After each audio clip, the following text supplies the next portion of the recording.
going on, good people? Happy Wednesday to you. It's hump day. Hopefully everybody out there is having a good start to your morning. Positive start. Of course, saying your positive affirmations. Listening to your positive playlist. Getting your day started off right. Getting that mind going in the right direction. And we talked about it a little bit yesterday. It's more important now during this time of season when we're headed into the holidays and there's a lot of stress on people and people around family, and that can even bring out some extra stresses, that you do your weekly mental health self-check-ins, whether you do it on a Wednesday or whatever day. I'm just here to remind you to do it. Make sure that you do your weekly mental health self-check-in. If you got to do it daily, hey, do that. Do it however frequently and often that you need to, but at least do it weekly during this time of season, because you don't want all of that stuff to build up and pile up on you. And then you've gone through Thanksgiving, Christmas, New Year's, being around family, all of the different stuff that happens in those times. And then you have to get to January. And if you spent a whole bunch of money and went into debt on credit, then you got to decompress all of that stuff while trying to pull yourself out of debt. You don't want to do that to yourself. So go ahead, keep yourself checked up now. Keep yourself doing them self-check-ins with your mental health. If you need to see somebody, if you need to talk to somebody, if you need to get yourself a counselor, whatever it is, make sure that you're taking those actions for yourself, because it's most important that you take care of your mental health. We talked in the past about those joy thieves out there. There's people out there in the world who their only intention and goal in life is to steal joy from others. We went into a little bit deeper dive about those people and some of the impacts they can have on you if you allow them into your life. Well, let's talk about why some of those people exist in the world. Maybe if you understand why they exist, then maybe you can see them, point them out, separate yourself from them, give yourself some distance from them, and not allow them to do anything to impact your life, basically. So there's a YouTuber out there who seems to want my attention, seems to continue to mention my name. He don't know me at all, don't know anything about my life. So what he tends to forget is that I'm a heterosexual man, been married over 20 years. I'm not looking for any new companions. So his way of attempting to insult me, because he doesn't, again, know anything about me, is to make comments about my looks. Why would I care, as a heterosexual man who is married and not looking for any new companions, what another male thinks about my looks? I don't care whether you're straight, gay, any of that. I got plenty of gay family members. This ain't about that. Why would I care what another male thinks about my looks? You insulting my looks just makes you look bad. Why do you care what I look like? Right? So that's the weak attempt from a person like that to attempt to steal joy from somebody, because they're looking for a reaction. Why does that type of person exist? Because they're lonely. They're sad. They have not faced things in their past that keep them miserable. If I can get it to work, there'll be a thumbnail associated with this morning message that kind of gives some credence to what I'm saying in terms of the people who are afraid to face their past. When you have a child that goes through trauma, no matter what it is, whether it's their living situation, whether it's a father not being in the house, whether it's abuse, all different types of abuse, physical, emotional, sexual, whatever types of abuse, any type of childhood trauma that a child goes through, if it is not noticed, diagnosed, and treated in terms of them getting the counseling, the therapy that they need, if it's, something that's going to be definitely impacting their mental health. Because you think about it, these things happen to adults. Sexual abuse and stuff like that happens to adults, and it impacts their mental health. So what do you think it does to a child? A child who doesn't maybe understand what is happening in the moment, but when they grow up to understand what those things mean, they don't forget that that stuff happened to them. So then they have to process what happened to them, knowing that it happened to them. But if they don't ever go talk to anybody about it, never talk to a counselor or therapist and get any of the necessary conversations off their chest they need to process through fully, not just have it have happened to them and sitting on their mind for the rest of their life. And again, as they grow up, as they try to develop relationships, as they maybe get touched in that same way by another person who is attempting to be intimate with them, but it brings back all of those negative thoughts of what happened to them as a child because they never got treated and they never went through the counseling and therapy necessary to fully get through the thoughts of whatever happened to them. Those people turn into adults. And they turn into adults of all shapes and sizes. People who get abused aren't just little, weak, frail women or anything like that. People who get abused as children and who go through childhood trauma come and grow up to be all shapes and sizes. Some of them grow up to be 7 foot tall and strong and fast and can jump and run and all of those things. But it doesn't mean that that person is strong in the mind. It doesn't mean that that person knows how to deal with the childhood trauma that they experienced. And maybe some adult traumas as well. Because when you grow up with that childhood trauma and you never have it taken care of as far as working through counseling and stuff like that, then you grow up to be an adult that has, let's say, sometimes a misplaced view of the world. Because you're sitting with that still on your chest. That's still on your brain. And you think about the other people out here in the world who do those types of things or are like that. And sometimes those children become the people who are like that. Because again, if they have not processed through whatever it is that happened to them, then they may think whatever it was that happened to them is normal. And that's what happens in the world. So then they grow up to be a predator themselves. There's all types of responses and reactions that people have to being abused. And without the proper counseling, therapy, treatment, help, those people turn into be adult predators in one way or another oftentimes. Sometimes they turn into be joy thieves. So again, when we're dealing with people in this world and in this lifetime, we have to understand that they themselves have gone through whatever experience they've gone through, and most of them we will not know. But we also have to go ahead and put a tag on it if we see it. If you notice a person is a way, don't think, oh, they're just that way with that person over there and they ain't gonna be that way towards me. No, your time will come. If you watch the associations of people, especially some of these joy thief YouTubers, watch how their associations change. Watch how they shift. Watch how people who were the best people in the world to them in one moment can the next day be called the worst person in the world or have a problem with that person.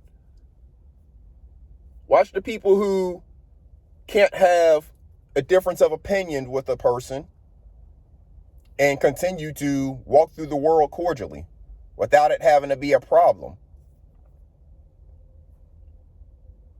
Watch the people who have all of the knowledge or claim to have all of the knowledge about things they've never even experienced. For example, a person who has never been married before talking about married people's situations. You don't know. You've never been married. Living with someone, having children with someone, staying in the same household and all of that is not the same. Ask anybody who lived with another person, started a family with another person without being married, and they carried that on for, say, 4 or 5, maybe even 10 years. And then they decided to sign that paper. Ask them if anything changed. I guarantee you they'll say yes, if they're honest with you. So watch who is saying things. And if a person who like you're listening to somebody and this person doesn't have any experience in this area, for example, being married, but they're sitting here telling people, well, a woman shouldn't do this, and Mary, if I know I wouldn't have my wife doing that, and blah, blah, blah. All these things from a person who's never had a wife, who's never had a woman that would be, accepting of them in that way, but will tell people who have been married 10, 20 years what they're doing wrong in their marriage. Where does that make sense? Watch out for people who claim to be the biggest, baddest thing in the world and can get any woman and can take your woman and all of that stuff. But they're constantly talking about how other men look. The only insult they have is to talk about how another man looks, or to try. When did it become an insult in the American community, and especially in the black community, for a person to have an education? You all educated, when did that become an insult? You all going to college and stuff. Why are the people supposed to look negatively upon a person who has a college degree and speaks in a certain way because they have education? So because a person doesn't curse with every word and insult people with every sentence and try to tear down their community with every stream they do, that makes them somehow a unintelligent person? Like, listen to what you are taking in, people. Listen to the sources that are putting out the information. Check their credentials. If their credentials are playing basketball, then maybe they should talk about basketball. Oh, but if they weren't that good at basketball, then maybe they shouldn't talk basketball. We see Gil's Arena is blowing up, comes on just about every day. I think they Monday through Thursday, something like that. It'd be 10, 20,000 people in the chat listening to basketball players, former basketball players, and some who are still playing, talk about basketball. Yeah, they talk about other subjects as well, but the show is mainly centered around the basketball season and talking about basketball. Why? Because they're professionals at basketball. That's their place of expertise. They don't get on there. Now, Kenyon Martin, married man. So sometimes he will talk about relationship stuff. He'll weave it into the conversation. Or, they all have children for the most part. They may talk about stuff with their kids because they're fathers. They're active fathers in their children's lives. Their children are now growing up and becoming basketball players and stuff like that. And they're showing that type of stuff and talking about that type of stuff. Why? Because that's where they're experts. That's where their level of expertise is. They have the credentials to show for it. They have successful NBA careers. They have the wife or the children that you see in their lives to show for it. So when you're listening to a person, make sure that they have the credentials necessary to be talking about the subject they're talking about before you take what they say as some form of truth or reality or anything and run with it. Because it's easy for a person to say something and then have a gang of people to go out there and parrot that same statement for a sector of people to believe it to be the truth when it's 100% false from the start. It's easy to do that. But it's also easy for us as individuals to understand who we're listening to. And do they even know? Would they have a clue what they're talking about on this subject? What do they have to back them up of credentials to say that they know what they're talking about on this subject? Just because a bunch of people are listening to them and parroting them doesn't mean they know what they're talking about. A lie spreads twice as fast as the truth. So make sure that you're keeping that in mind whenever you're encountering these joy thieves out here in the world. Because they come, again, in all shapes, sizes, colors, genders, none of that stuff matters. Joy thieves are all over the place. And they're looking for the next person who they can sink their teeth into and steal some of the joy from. That's the only thing that empowers them. It was a movie, I think, back in the day. I can't even remember which one it is. It's like Monsters, Inc. or something, where you're like stealing, you got to steal the laughter or the joy from the children or something like that. It was something like that, you know. But that's what these joy thieves are out here doing. They're walking around like they're big, bad monsters trying to steal the joy from the happy people. The people who are living their life peacefully and not bothering others. That's what joy thieves do. So if you think about that kind of comparison, and remember, they come in all shapes, sizes. Some of them look normal, some of them look weird.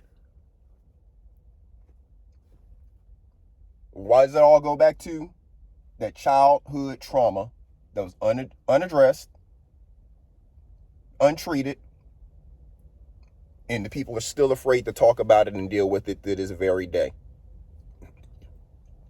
So until they address their own issues, they're going to continue to attack the people who are running laps around them in the real world. I'll leave y'all with that, good people. Hopefully y'all have a wonderful Wednesday. Make sure that you're taking care of yourselves and each other, and make sure you are educating these babies about these joy thieves out here, because they exist at all ages too. They start early, because why? There are children in the class with your baby who are dealing with childhood trauma. If your baby is living in a perfect world, the person that's sitting right beside them is probably living in a shitty world.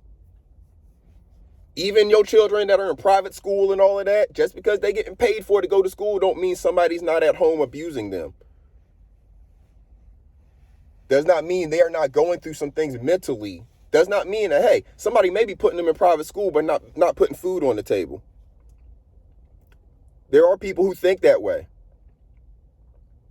So don't think that the childhood trauma has to wait until that person becomes an adult to show its ugly head. No, there are children dealing with childhood trauma right now who are acting out and showing the signs that they need the help. And all we have to do is put them in the right therapy programs. They can help and heal their mental health. But we have to think it's important enough to destigmatize everything around mental health and make sure that we have more mental health counselors in schools than we have school resource officers. I'm not saying take the school resource officers out because they're necessary. I'm saying we need to have 5 times as many mental health counselors in there so those kids have somebody to talk to.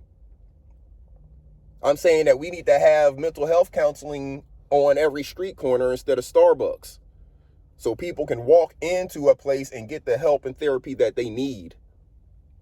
And if you're having a crisis on the moment, dial 988. It is there for you to talk to mental health counselors. So I'm going to get in here on the grind, good people. Y'all make sure y'all have a wonderful day. Do something good for yourself and do something good for somebody else. Make sure that you're doing that mental health check-in with yourself. It is important. Again, this is a stressful time of year. And if you see some of your people, your family, your friends, and they're acting a little different, check in with them too.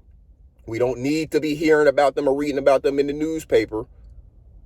We need you to make sure that they stay healthy and that they are in the right frame of mind mentally. And make sure you're doing it for yourself too, good people. Until next time, this is Iceberg. Salute.